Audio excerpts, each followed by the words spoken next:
Salut tout le monde, on se retrouve aujourd'hui pour une nouvelle vidéo sur ma chaîne et aujourd'hui on va parler tag et spécial Halloween. Normalement vous devez voir cette vidéo dans les alentours d'Halloween. Du coup j'ai récupéré un tag que j'ai vu sur la chaîne de Margot Liseuse et qui s'appelle Dracul Halloween.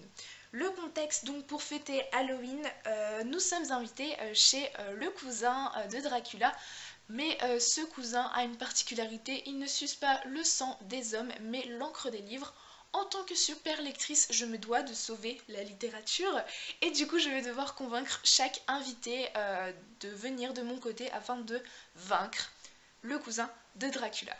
Du coup pour chaque catégorie on a une créature avec une consigne et du coup à chaque catégorie je vais vous montrer un roman. Pour sorcière, un livre qui vous a ensorcelé de la première à la dernière page. J'ai donc choisi Gardien des cités perdues, le tome 1 de Shannon Messenger aux éditions Lumen. Ce roman, c'est un mélange un peu, c'est de la magie, des voyages dans des mondes un peu féeriques, des elfes.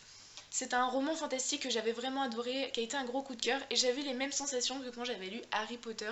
C'est vraiment une saga qui ressemble beaucoup dans le sens où on y retrouve les mêmes valeurs, enfin pas les mêmes idées, hein, c'est assez différent, mais c'est quand même un roman que j'avais adoré. Ensuite, Métamorphe, un livre qui vous a totalement enduit en erreur jusqu'à la révélation finale. J'ai donc choisi Inferno de Dan Brown aux éditions J.C. Lattès. Dans ce roman, on suit une enquête ésotérique avec Robert Langdon.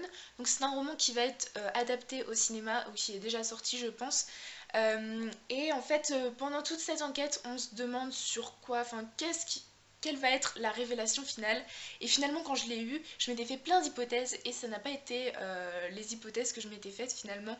Et j'étais complètement sur les fesses, j'étais ébahie et en fait, je me rendais compte que c'était logique.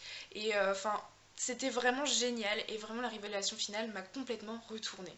Ensuite, pour le fantôme, un livre qui vous hante, que vous n'avez jamais oublié. J'ai donc choisi Percy Jackson, le tome 1, Le voleur de foudre de Rick Riordan, donc dans leur collection Albin Michel Wyss. Alors, ce roman a la même place dans mon cœur qu'Harry Potter. Voilà, c'est une série qui, pour moi, est au même niveau. Une série de mon collège, voilà, que j'ai lu les 5 tomes et j'ai même commencé la saga à côté, Les Héros de l'Olympe, les 2 premiers tomes.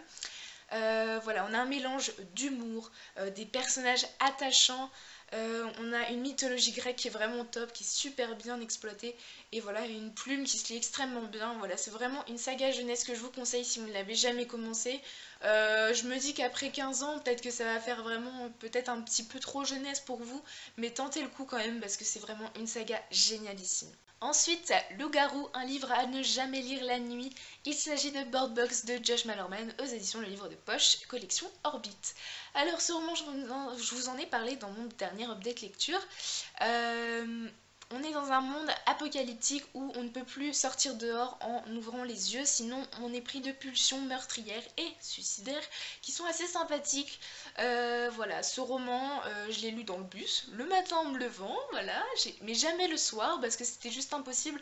On a une atmosphère assez effrayante et malgré que dans le bouquin, à part la fin, il n'y ait pas forcément de trucs très gore ni rien, c'est vraiment une atmosphère, il y a beaucoup de suspense, on ne sait pas trop ce qui va se passer, on est un peu dans le flou et du coup je pense que c'est ça qui peut faire vraiment flipper le soir. Alchimiste, un auteur dont les livres valent de l'or. J'ai donc choisi Les Étoiles de Nassaed, le tome 1 Vertige de Sophie Jomain aux éditions J'ai lu. Alors moi j'ai lu les 3 premiers tomes, donc la première trilogie si on peut appeler ça comme ça. Et en fait, chaque tome a été un énorme coup de cœur. J'ai été surprise à chaque tome et franchement, ça me fait pas forcément ça à chaque série. Et du coup, c'est ce genre de série que je garde pour les relire plus tard peut-être. Parce que quand c'est des coups de cœur, un peu comme Harry Potter, t'as envie de les relire parce que, enfin voilà, c'est une lecture, une saga qui devient un peu doudou, une saga particulière à ton cœur. Et du coup, je vous conseille de lire cette saga. Ensuite, pour le voyant, un livre dont la fin est prévisible, mais le livre reste excellent. J'ai donc choisi Le portrait de Dorian Gray de Oscar Wilde, donc moi j'en l'ai dans les éditions GF Flammarion. Alors ce roman c'est un classique que j'ai lu l'année dernière et que j'ai surkiffé. Vraiment, c'est vraiment un de mes classiques préférés je pense. La fin, je m'étais fait une idée, pas forcément très précise, mais une idée. Et en fait, c'est sur ça que l'auteur s'est basé. Et en fait, j'ai été très très contente qu'il choisisse cette fin. Parce que pour moi, c'est ce qui paraît le plus logique en fait, et franchement j'ai été pas forcément surprise, mais j'ai été ravie qu'il ait utilisé cette fin. Je vous conseille ce roman, ce classique qui est vraiment génial. Si vous ne l'avez pas lu et que vous voulez lire des classiques, je pense que ce livre est indispensable. Ensuite, pour le basilic, une couverture sur laquelle vous avez totalement flashé, et j'ai donc choisi le manuscrit proscrit de Nour Jahan de Cecilia Correia aux éditions J'ai lu dans leur format semi-poche. Alors, est-ce qu'on doit parler de cette couverture qui est magnifique? Alors déjà, on a des monuments indiens, voilà, là et là. On a une jeune fille particulièrement belle et on a une robe, voilà, on a des teintes qui sont magnifiques, voilà, entre le bleu, le orange, le rouge pourpre. Et là, on a, alors ça m'étonnerait que vous le voyez à la caméra, mais le jour, si un jour vous l'avez dans une librairie, regardez, là il y a des plumes de paon. Voilà. Donc j'adore cette couverture et c'est sur ça que j'avais flashé au début quand on m'avait parlé et ensuite j'ai lu le résumé, je me suis dit bah on va tenter. Ensuite, pour le vampire, un livre si séduisant que vous n'avez pas réussi à le lâcher. Il s'agit de Victorian Fantasy, donc le tome 1, Dentelle et Nécromancie de Georgia Caldera aux éditions J'ai lu aussi dans leur format semi-poche. Alors ce roman, j'avais déjà entendu beaucoup de choses sur Georgia Caldera, sur sa plume, qui était très addictive et très belle, et évidemment maintenant je peux dire qu'elle est très belle et très fluide, addictive au possible. Je me suis beaucoup attachée au personnage, l'univers était vraiment génial, l'intrigue au top, et voilà, une plume génialissime. Donc je n'ai pas réussi à lâcher ce roman, alors que c'est quand même une petite brique. Je pense que je l'avais lu en 3-4 jours en lecture commune en plus, et on avait eu le même ressenti avec ma binôme, et franchement ce livre était juste exceptionnel.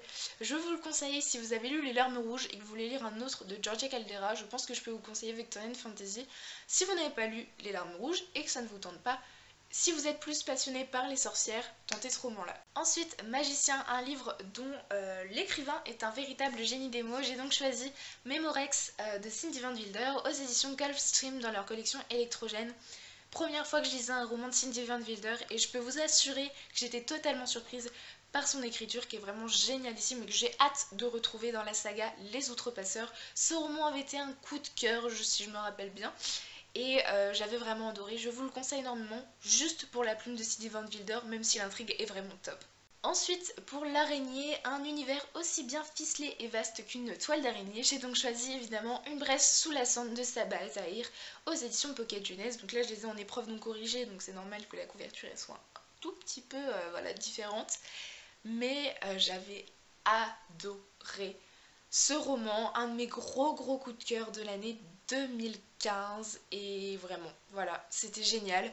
L'univers de fantasy était vraiment riche, intéressant, intriguant. L'intrigue, j'en parle pas, elle était juste géniale. Les personnages super attachants et la plume de Sabah Al-Tahir qui était vraiment très addictive, fluide, belle, enfin tout ce que vous voulez. Je pense que je ne suis pas la seule à avoir eu un gros coup de cœur sur cette saga. J'ai vraiment hâte que le tome 2 sorte le 17 ou le 11 novembre, je ne me rappelle plus, mais je vais me jeter dessus à sa sortie.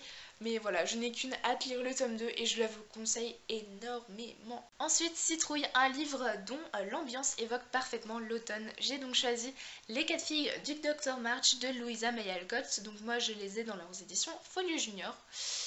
Alors ce roman je vous l'ai présenté dans mes 4 conseils pour les romans d'automne, et en fait je me rends compte que il y a Victorian Fantasy aussi, enfin il y en a quelques-uns que j'ai présentés là aussi. Ce roman pour l'automne il est parfait, bah, déjà on voit la couverture, hein, voilà, mais on suit voilà, le destin de 4 jeunes filles assez particulières, voilà, durant le 19e, 20e siècle je dirais plutôt, 19e siècle, et c'était vraiment un roman assez chaleureux, cocooning. Je vous le conseille, c'est un roman jeunesse qui se lit assez vite je pense, mais qui fait extrêmement de bien. Squelette, un livre qui vous prend au trip. J'ai donc choisi La 5e vague de Crick Fiancé aux éditions Robert Laffont dans leur collection R. Alors ce roman je l'avais lu, j'avais pas forcément lu beaucoup de dystopie à l'époque parce que ça fait déjà 3 ans je pense que je l'avais lu, bien avant qu'il se fasse connaître par tout le monde en fait. Et j'avais adoré ce roman, j'avais eu des gros pic de stress, d'adrénaline et tout en le lisant, ça m'avait fait flipper, et encore, je suis vite une flippette, hein, donc je comprends qu'il y en ait qui n'aient pas flippé du tout, mais moi j'ai flippé, je m'étais attachée au personnage, l'intrigue me paraissait énorme et tout, l'univers, tout ce qui est autour des autres, donc ces sortes d'aliens, d'extraterrestres, ces ennemis qu'on ne sait pas trop qu'ils sont.